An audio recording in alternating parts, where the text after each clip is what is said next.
Je ne suis pas allé à l'école, je ne sais pas lire ni écrire. J'ai essayé d'apprendre la couture et autres, mais je n'avais pas les moyens pour... Donc j'ai arrêté. Donc c'est vraiment sur la musique que je comptais. J'ai été chez un pasteur qui m'a adopté chez lui à la maison où je vendais des jus. Chez nous, on appelle les Nyamakou, les Bissab, les Yaou, que je poussais des poussettes là pour vendre. Je me suis retrouvé à l'église. Je dormais à l'église, sur les bancs de l'église. Et quand je suis allé voir le monsieur, je lui ai donné ma maquette. Il a pris, il m'a dit d'attendre parce qu'il y avait Yodé Siro et Marie Adé qui étaient en studio. Il fallait que j'attende parce qu'il a des vrais artistes. Ça, c'était ses propos. Je suis allé réveiller, toucher tous les voisins pour leur dire ben, demain à 10h30, je passe à la télé. J'alertais tout le monde. 10h30, 0, ça passe pas. 10h40, on voit pas. 10h45, 10h50, mais 11h, mon nom est gâté dans le quartier. Mais tous les gars viennent et disent, mais Petit Jésus, tu es un menteur, parce qu'on m'appelait Petit Jésus. 2 semaines avant la sortie de mon album, j'étais très pauvre, je n'avais rien. Et 2 semaines après, Dieu a changé le cours de mon histoire. Jusqu'à aujourd'hui, je ne dis pas que je suis riche, mais je ne suis plus comme j'étais avant. Pour votre édification spirituelle, suivez des puissants témoignages, des puissantes prédications, des puissantes prières en live, des émissions chrétiennes, des clips top gospel. Abonnez-vous dès maintenant sur notre nouveau compte YouTube Casarema Satellite. La Bible dit que vous devez vous entretenir par des psaumes, des hymnes, des cantiques spirituels, chantant et célébrant de tout votre cœur les louanges du Seigneur. Alors, abonnez-vous dès maintenant sur notre nouveau compte YouTube Casarema Satellite. Bienvenue sur Casarema. Merci beaucoup. C'est la première fois, mais on est vraiment ravis de vous recevoir ici. Moi aussi, je suis très ravi parce que c'est une grande chaîne de télévision que nous suivons aussi, même si nous ne sommes jamais venus ici, mais on suit. Et je tenais à vous féliciter d'abord avant de commencer. Gloire à Dieu. Pour tout ce que vous faites pour Dieu. Amen. Et merci à vous, le frère le chantre, parce que c'est vrai qu'en Côte d'Ivoire, on dit souvent chantre. Ouais, chantre. Ou serviteur. Ça, c'est votre album Jésus m'a aimé. Jésus m'a aimé, oui. Ça, c'est l'album actuel. Oui. Qui est sorti là Qui est sorti en fin 2014. Fin 2014, mais c'est toujours d'actualité. Oui, toujours d'actualité, c'est le dernier, parce que c'est toute une histoire qui est racontée dans ce chant, qui est chantée, donc je pense que ça sera toujours d'actualité. Vraiment. Mais on va en parler quand même de votre témoignage, parce que vous avez un grand témoignage, mais votre venue ici à Paris, c'est pour un grand événement. Oui, je suis là sur l'invitation du révérend général Makosso Camille, qui est un serviteur de Dieu qui est en Côte d'Ivoire, comme moi j'y suis aussi, qui organise une croisade d'évangélisation. Donc il m'a invité à venir exercer mon ministère de chantre, à venir glorifier le Seigneur aussi à travers ces 2 jours. Donc voilà un peu les raisons de ma présence ici. Eh ben on va approfondir tout à l'heure, mais c'est vrai que tous ceux qui sont en train de nous suivre ont hâte d'entendre quel est le témoignage du chantre Nestor David, tout en précisant bien, vous avez 3 albums. Votre premier album en 2003. Oui, en 2003. Et le deuxième en 2008. Ouais. Ça, c'est là que vous avez cartonné. Oui, oui, effectivement. Deuxième album 2008, Jésus est ressuscité, qui m'a vraiment révélé, qui a changé même le cours même de mon histoire. Ouais. Et Jésus m'a aimé, qui est sorti en 2014, c'est un album de témoignages. Vraiment. Parlons de témoignage, justement. D'où vient le chantre Nestor David? Parce que quand on parle de témoignage, il faut entendre. Il y en a qui ont des témoignages, vous entendez, vous dites, oui, c'est un témoignage. Mais vous, c'est un témoignage où on reste bouche bée, quoi. Donc, à vos mouchoirs. Moi, je pense qu'on aura l'occasion. Ben, il faut dire que Nestor David n'est pas né avec une cuillère en or, comme on le dit. J'ai connu des moments vraiment difficiles, une enfance difficile. Et ce que j'ai dit dans l'album Jésus m'a aimé, c'est tout. C'est mon histoire, mais comme dans le morceau ne fait que peut-être 5 minutes ou 6 minutes, je ne peux pas tout dire. Je ne peux pas tout dire dans l'album, mais tout ce que je chante, même que ce soit le deuxième album Jésus est ressuscité qui m'a révélé, et comme le dernier, c'est ma vie que je chante. C'est mon vécu, c'est des moments que j'ai vécu, que je chante toujours. Et je pense que Dieu utilise cela aussi pour bénir la vie de d'autres personnes, parce qu'au fait, nous sommes dans un monde, on vit à peu près les mêmes histoires. Peut-être pour l'autre, ça peut être moins compliqué, on va dire. D'autres, ça peut être plus compliqué. Vous, c'était compliqué? C'était compliqué, mais peut-être qu'il y a d'autres plus compliqués que moi. Ah oui, on ne sait jamais. Et quand je dis Jésus m'a aimé, Jésus m'a vraiment aimé, parce que au moment où je viens de loin, j'ai pas connu mon père, j'ai perdu mon père à l'âge de 2 ans, je ne l'ai pas connu. Et j'ai été adopté par mon oncle, qui avait 4 femmes, qui m'ont envoyé dans un campement où j'ai passé toute mon enfance. Et au début, moi, je ne savais pas que je n'étais pas chez mes vrais parents, mais jusqu'à quand j'ai commencé à avoir l'âge de 10 ans, j'ai commencé à voir que le traitement était différent des autres.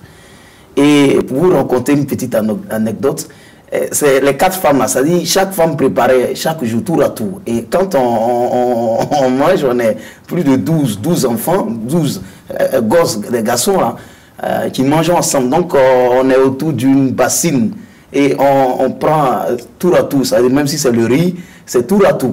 Et quand toi tu te sers une fois, jusqu'à ce que ça te trouve encore, peut-être la nourriture est finie, il n'y a plus à manger, ou quand tu fais un tour jusqu'à ce que ça te trouve encore, mais ta paume est sec, tu es assis et tu attends. Et quand on finit, ce qui m'a mené à comprendre que au fait, je n'étais pas vraiment chez mes parents biologiques.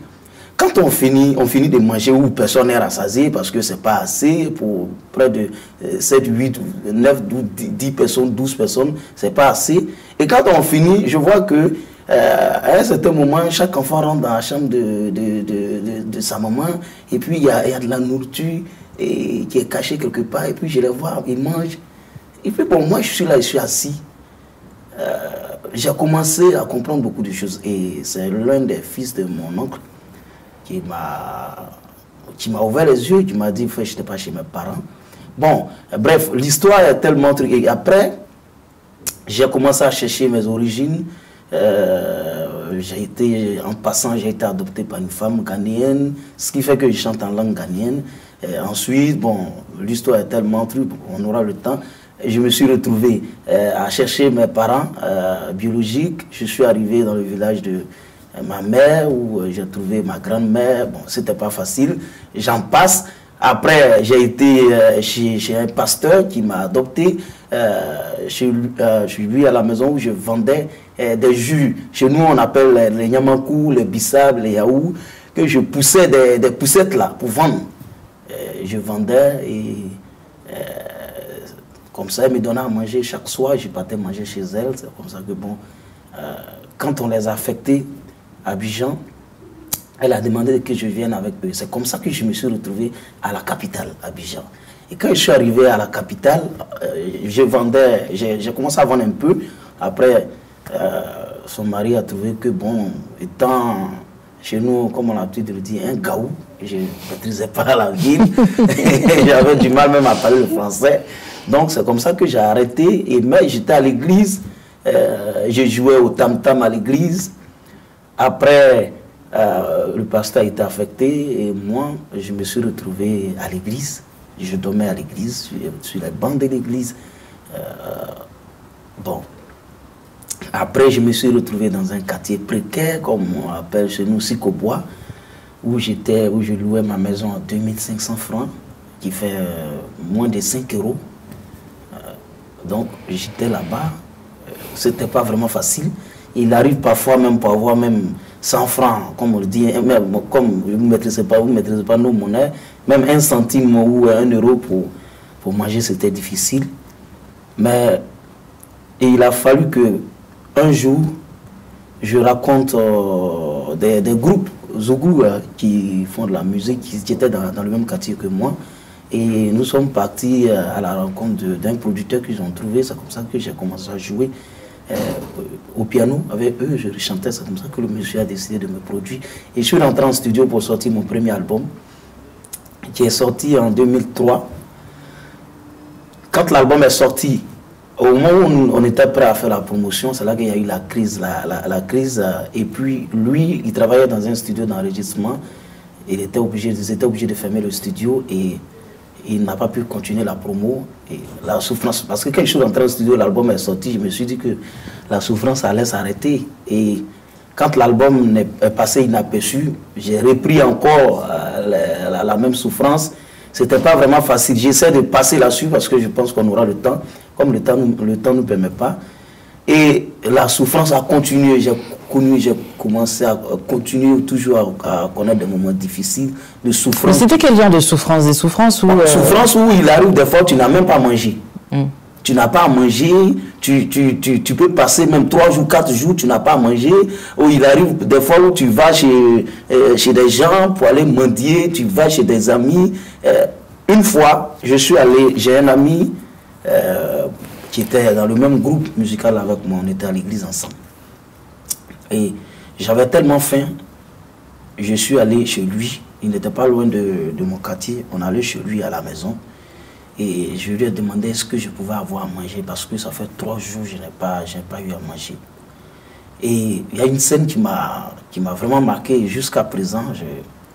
Quand je me rappelle, ça me travaille un peu, mais j'ai pardonné au fait. J'ai pardonné. J'étais assis et sa maman est sortie. Parce que lui, il allait voir sa maman pour lui dire mais mon ami, il a faim, tout ça, il veut manger, tout ça. Et elle a tenu des propos qui n'étaient pas bien. Et quand elle est sortie, j'ai vu qu'elle a ramassé même des os, les restants de nourriture qu'elle a mis dans des caoutchoucs là. Elle a poussé comme ça, elle a prononcé une phrase, bon, je n'ose pas le dire ici. Et elle a poussé la nourriture. J'étais là parce que j'avais faim, donc je ne pouvais pas faire autrement. Je mangeais en pleurant.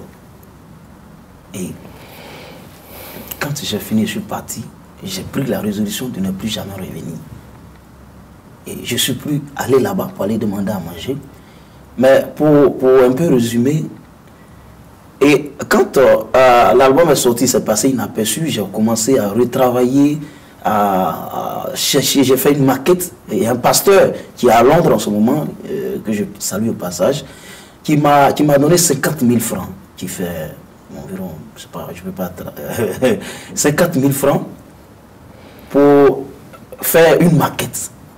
Et j'ai fait la maquette, j'ai cherché producteur pendant 2 ans. C'est-à-dire de 2014 jusqu'en 2006. 2006 jusqu'en 2004 jusqu'en 2006, je cherchais producteur pour produire mon album. Parce que bon, je ne suis pas allé à l'école, je ne sais pas lire ni écrire. J'ai essayé d'apprendre la couture et autres, mais je n'avais pas les moyens pour...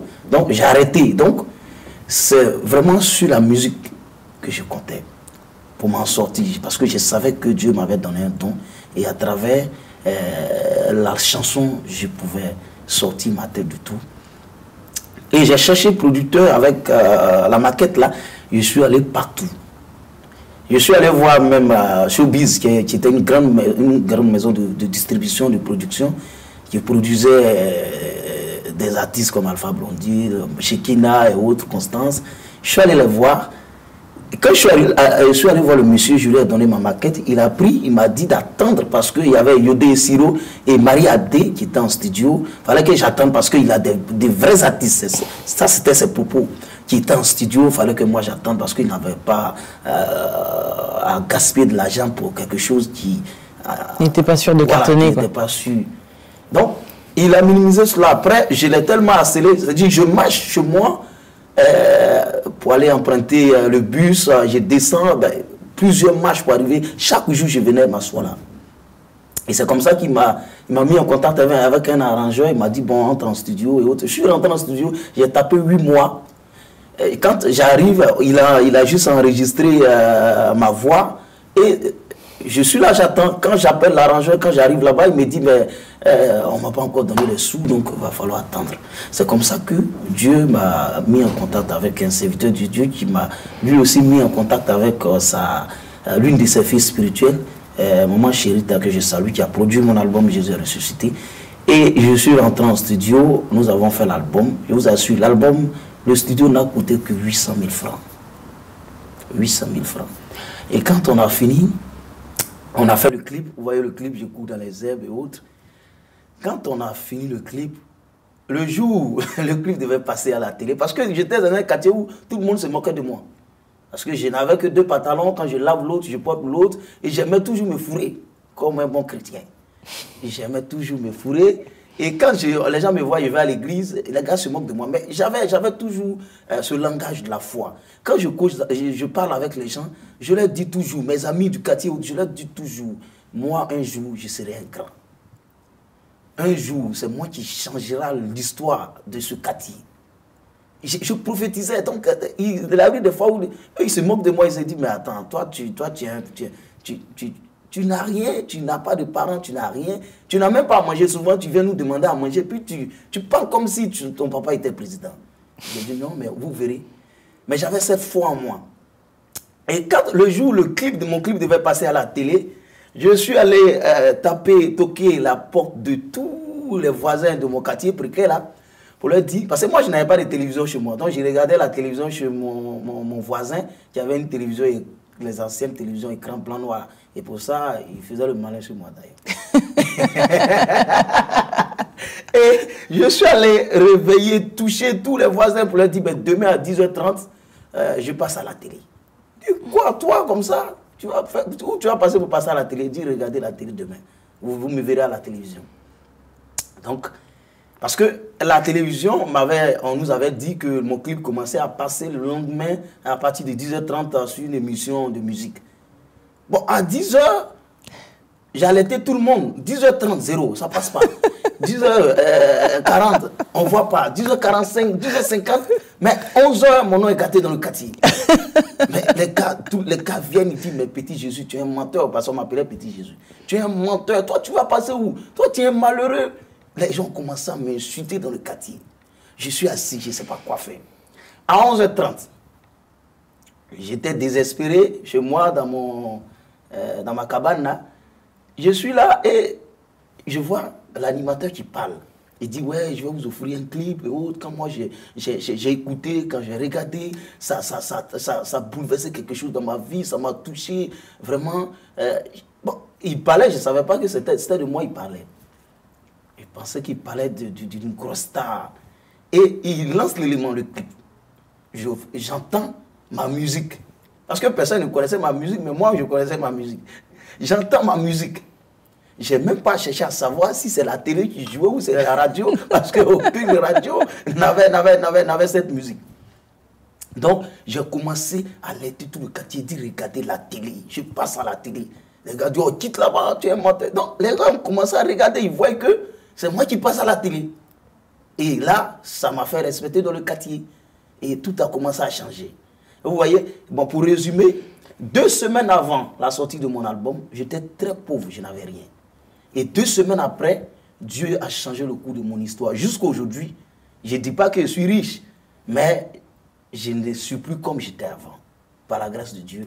Et c'est ce qui m'a mené à chanter « Jésus m'a aimé » en témoignant des bienfaits de l'Éternel dans ma vie, parce que Dieu a tellement fait pour moi. C'est-à-dire, n'eût été la grâce de Dieu, je ne pouvais pas être là où je suis, parce que je ne rêvais même pas, même à... Non, mais parce que vous citez que je ne savais même pas qu'un jour j'allais voir le soleil. J'allais voir le soleil. Du nouveau, Capem Paris, désormais en Côte d'Ivoire. Pour tous vos envois de colis vers l'Afrique, Capem Paris, le roi de toutes les agences, est là encore pour vous satisfaire.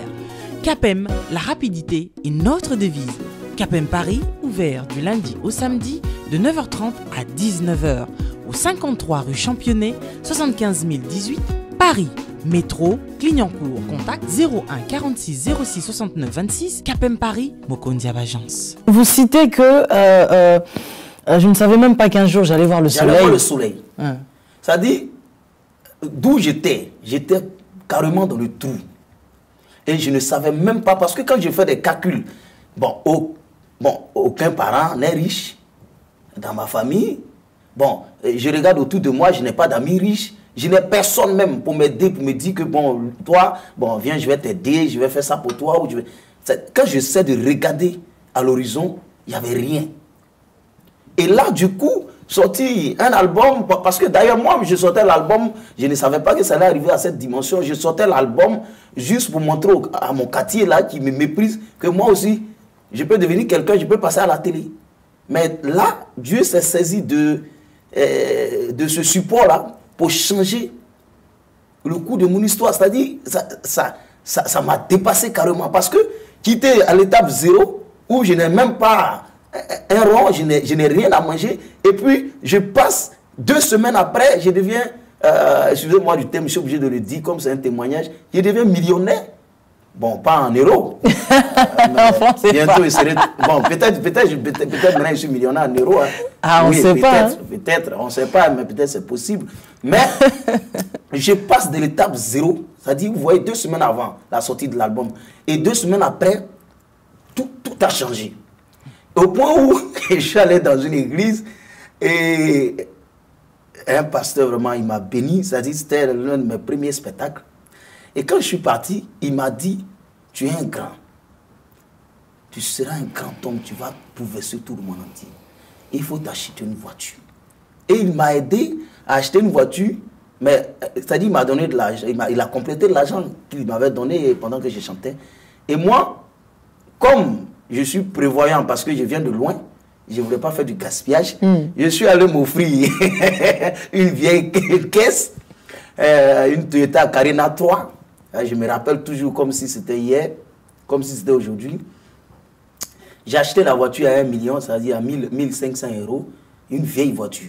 Donc, je ne savais pas conduire et il y a un frère du quartier qui me conduisait. La voiture n'était pas climatisée. Mais quand on rentre dans mon quartier, je veux qu'il monte les vitres pour que mon quartier sache que Dieu m'a béni. Donc, quand on arrive au quartier, je lui dis, mais Kouti, monte les vitres, monte les vitres. Il dit, mais il fait chaud. Je dis, tais-toi, monte les vitres. Il monte les vitres et je me suis, au moment où les personnes les regardent, je dépose et les gens me disent, mais attends, lui là, il a voiture. Mais c'est pas possible, quoi. Il a climatisé en plus. Climatisé, mais pas une personne de 5 qu'il fait chaud dans la voiture. Je suis dedans. Et c'est comme ça que, après, Dieu m'a fait la grâce, on m'a offert une Mercedes tout neuf. Après, bon, d'abord j'ai déménagé du quartier, je suis allé prendre une maison de 30 000 francs, un studio de 30 000 francs, après 50 000 francs, après 100 000 francs, 150 000, bon, ainsi de suite. Mais déjà pour mettre l'eau à la bouche à ceux qui s'entendent nous suivre, cette chanson qui a bouleversé votre vie, est-ce que vous pouvez nous fredonner quelque chose? Minimse, Yesu Christo, ya wajuma, no nimiye. Eya wajuma, Yesu kono nimiye. Eya wajuma, enoti, Yesu ya wajuma mamio. J'ai besoin de ta présence. J'ai besoin de ton amour. Mon Dieu, j'ai besoin de ta présence.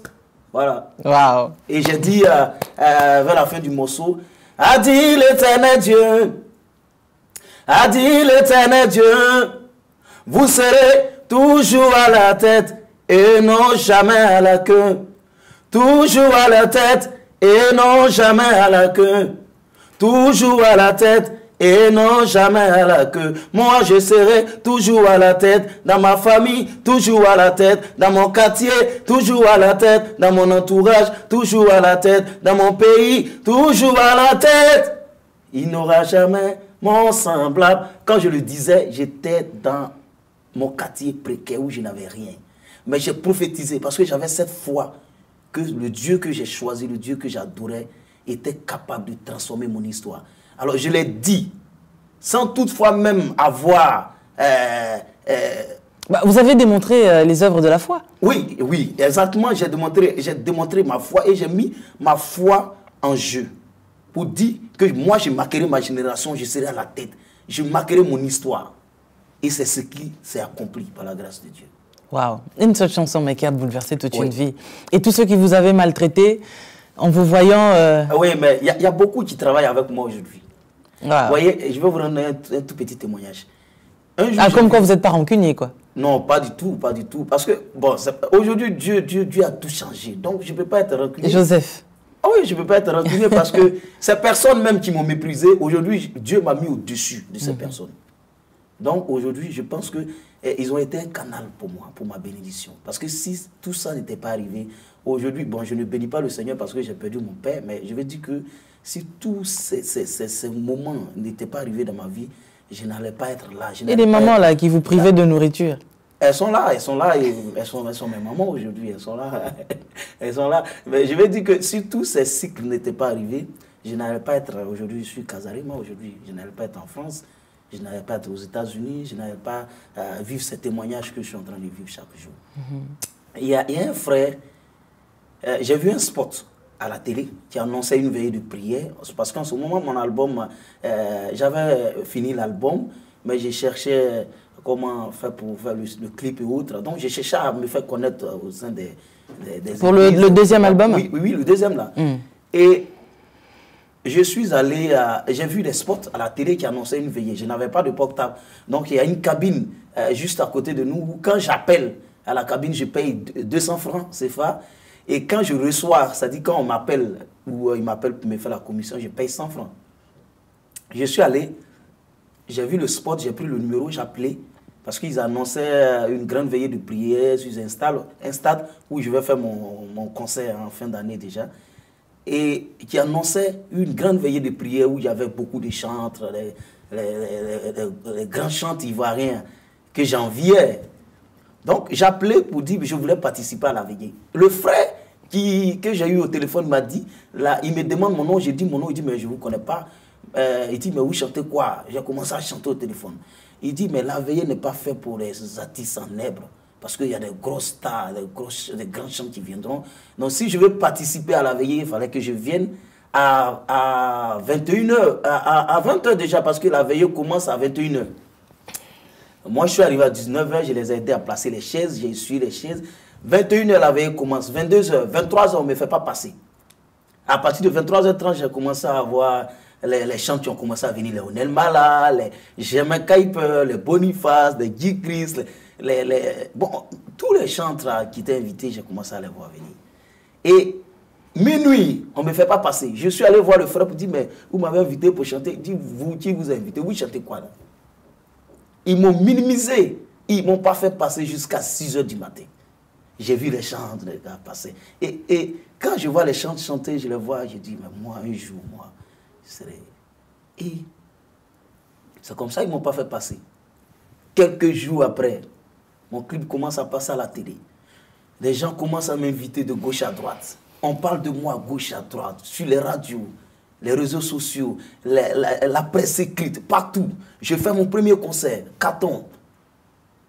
Dans une salle de 4000 places, on a vendu plus de 6000 tickets. Mon premier concert. Je suis allé voir le pasteur en question qui m'a donné les 50 000 francs pour faire ma maquette, que j'appelle mon oncle. Je suis allé le voir pour lui dire, mais je veux faire un concert. On était à Yamsou pour une croisade. Et moi, avec un évangéliste Timothée qui est à Abidjan, on l'a vu pour lui dire, on veut faire un concert. Parce que comme lui, il a les moyens.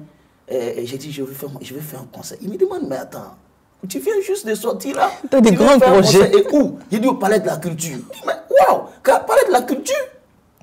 Il y a des chants même qui sont sortis, ça fait des années, ils n'ont jamais fait le Palais de la Culture. Parce que le Palais de la Culture, si tu as raté, c'est fini pour ta carrière. J'ai dit, je vais faire un concert au Palais de la Culture. C'est comme ça qu'il a financé, il nous a donné les moyens, on a organisé le concert. Mais je vous assure, on a vendu plus de 6000 tickets dans la salle de 4000 places. C'était plein à craquer. Et quand on a fini le concert, c'est parti. Et un jour, on m'appelle pour participer à une veillée. C'est le frère en question qui m'appelle. Il me dit, ouais, ben, on vous invite à la veillée. Je lui demande, mais comment est-ce que vous appelez? Il dit, monsieur Teiné. Je dis, mais je me rappelle de ce nom. Il dit, ouais, on se connaît, ouais, on vous a invité une fois et autres. Il dit, ah, d'accord, ok. Je me rappelle de vous. Il dit, mais je lui ai demandé, mais je viens à quelle heure? Il dit, mais si comme vous êtes un grand chanteur, c'est vous qui êtes notre invité. Venez à 1h du matin. J'ai dit, non, je viendrai à 19h, comme la fois dernière. Il dit, ouais, mais donc tu te rappelles de tout ça, c'est le passé. Il dit, non, c'est pas le passé. Je viendrai à 19h. Et je suis arrivé à 19h. J'arrive, je vais passer, je vais être le premier à passer. Ils ne veulent pas. Il dit, non, si tu passes, les gens vont aller à la maison. Il dit, je vais passer. À 21h30 déjà, je suis passé. Quand j'ai fini de chanter, je suis sorti. Les gens sont sortis. Et le frère, jusqu'à aujourd'hui, il travaille avec moi. Il est dans mon staff. Bon, pour dire que bon, je ne garde pas de rancune parce que je pense que tout ça était vraiment dans le plan de Dieu. Ouais. Ah, c'est extraordinaire. Est-ce que vous pouvez nous fredonner quand même ce clip que nous sommes en train de voir? Il m'a aimé votre histoire, votre témoignage. Il m'a aimé, oh, il m'a aimé, oh, Jésus m'a aimé, oh, oh, oh, oh, il m'a aimé, oh. Moi qui étais programmé pour être toujours derrière, pour accompagner les autres. J'ai été humilié, j'ai été maltraité, et j'ai dormi dans les rues. J'ai dormi dans les marchés, j'ai dormi sur les bancs des églises. Et quand on me voyait, on se moquait de moi. Mais Jésus m'a aimé, oh, oh, oh, Jésus m'a aimé, oh. Je ne savais pas qu'un jour j'allais voir le soleil. Je ne savais pas qu'un jour j'allais pouvoir élever ma tête. Je ne savais pas qu'un jour j'allais retrouver le sourire. Mais aujourd'hui, Jésus a tout changé dans ma vie. Aujourd'hui, voilà toi. Aujourd'hui, voilà moi. Il y a un pasteur, chez nous, Père son âme, il est décédé aux assemblées, c'est un pasteur des assemblées, un grand pasteur des assemblées de Dieu. Il dit, lui, c'est la partie seulement qui l'intéresse. Aujourd'hui, voilà moi. Pour dire, c'est la totale.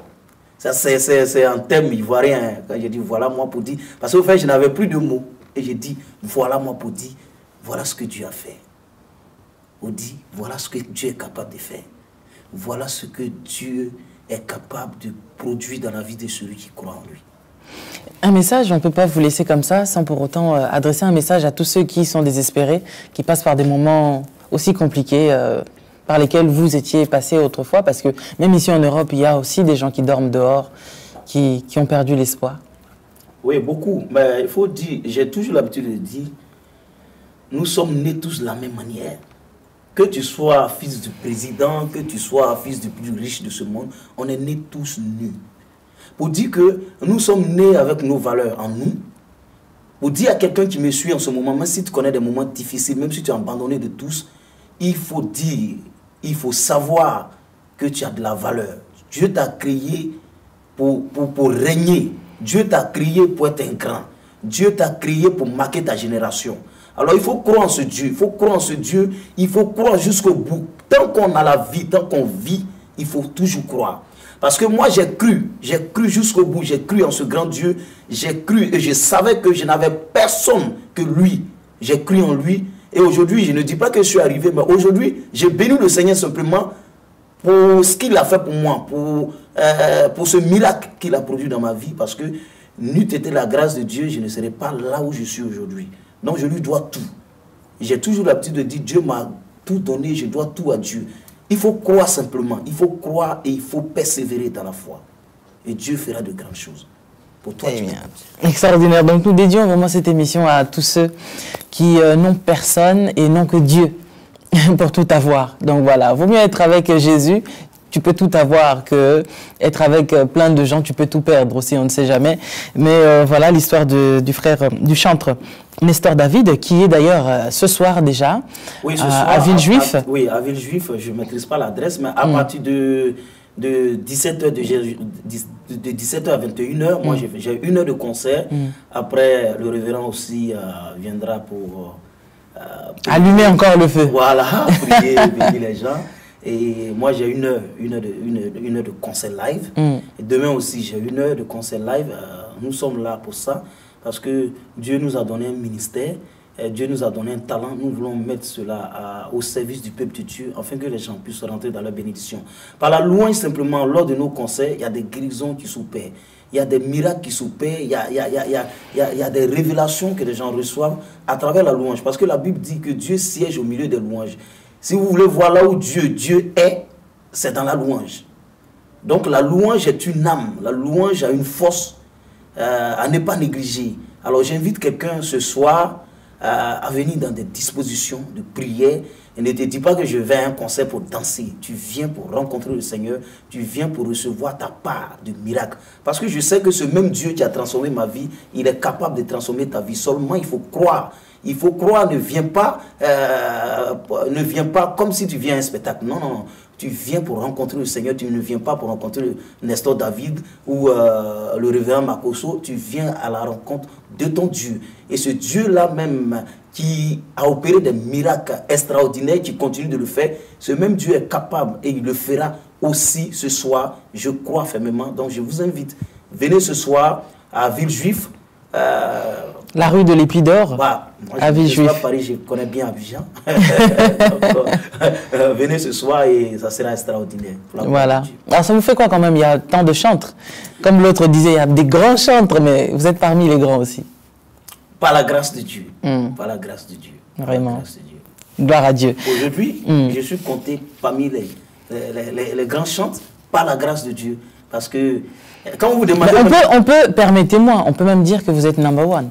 Oui, je suis le number one, mais je n'ose pas le dire de moi-même. C'est ce que les gens disent, c'est ce que, bon, tous les calculs et autres. Mais bon, je n'ose pas. Il y a certaines choses que je n'aime pas dire. Mais si ça vient de vous, en tant qu'une grande journaliste, je l'accepte. Mais je le confirme, vraiment. Voilà. Alors, ça c'est vraiment, c'est une information que je vous apporte. Hein, et je le certifie que c'est le number one vraiment en Côte d'Ivoire. C'est le number one et il fait bien son travail, comme quoi Dieu prend les gens de loin, ceux qui étaient déjà au sommet. Donc ça veut dire qu'on fait la course avec personne. Parce que Dieu peut prendre le dernier et il dévance après les autres. Mais en soi, j'aimerais dire que entre enfants de Dieu, on ne fait pas la course. Donc ça veut dire que chacun a sa place, hein, chacun fait ce qu'il a à faire. Après, c'est vrai que Nestor David, c'est Nestor David. Il fait ce qu'il a à faire, il fait sa part en tout cas, et ça plaît beaucoup au Seigneur et puis ça plaît aussi à tous ceux qui suivent sa musique. Il ne cesse de nous étonner par ces 3 albums. Il n'y en a que 3, mais on dirait qu'il en a fait des tonnes. C'est extraordinaire. Je sors un, ça fait 6 ans, 7 ans. Là, Jésus est ressuscité, ça fait 7 ans avant que je sorte l'autre, Jésus m'a aimé. Ça fait déjà 3 ans déjà. Et souvent, les gens me demandent, mais c'est quand le prochain? Je dis, ben, je suis en train de m'apprêter. Et il y a un pasteur qui m'a vu hier, il dit, si ça tient qu'à moi, tu irais sur ces 2 albums parce que c'est suffisant. Tu n'as plus besoin de chanter encore. Fais des concerts et puis, anyway, on s'en va. Mais il faut dire que tant que Dieu nous donne l'inspiration, on chantera pour la gloire de son nom parce que tout ce que nous disons aussi, ça aide beaucoup de personnes. Ça fortifie. Voilà, ça fortifie et ça aide beaucoup de personnes aussi à croire davantage en notre Seigneur Jésus-Christ. Vraiment. Parce qu'il est le meilleur. Ah, tout à fait. Voilà, alors un enfant qui est orphelin, ta belle-mère te maltraite ou bien tes tantes, tes oncles te minimisent, sache que Dieu ne te minimise pas. Et que de là où tu es, même si tu vois juste les avions passer, dis-toi bien qu'un jour, toi aussi, tu peux être dans cet avion. Aujourd'hui, frère Nestor, il monte le matin dans l'avion, le soir, il repart, il joue avec les avions. Là, je pars le lundi, quand j'arrive, bon, je sais pas, ça y est, je ne maîtrise plus. Les voyages, c'est à gogo. Il y a des gens quelqu'un qui me dit, mais maintenant, tu dors dans l'avion. Pour dire, tout ça, c'est des témoignages. Parce que moi-même, j'étais à Abidjan dans mon quartier, et je n'étais jamais sorti même de mon quartier. Et la première fois que vous êtes monté dans l'avion, c'était comment les faits? Mais c'était un miracle pour moi parce que quand j'étais dans l'avion, c'est comme si je pensais que j'allais tomber. Pour votre édification spirituelle, suivez des puissants témoignages, des puissantes prédications, des puissantes prières en live, des émissions chrétiennes, des clips top gospel. Abonnez-vous dès maintenant sur notre nouveau compte YouTube Casarema Satellite. La Bible dit que vous devez vous entretenir par des psaumes, des hymnes, des cantiques spirituels, chantant et célébrant de tout votre cœur les louanges du Seigneur. Alors, abonnez-vous dès maintenant sur notre nouveau compte YouTube Casarema Satellite.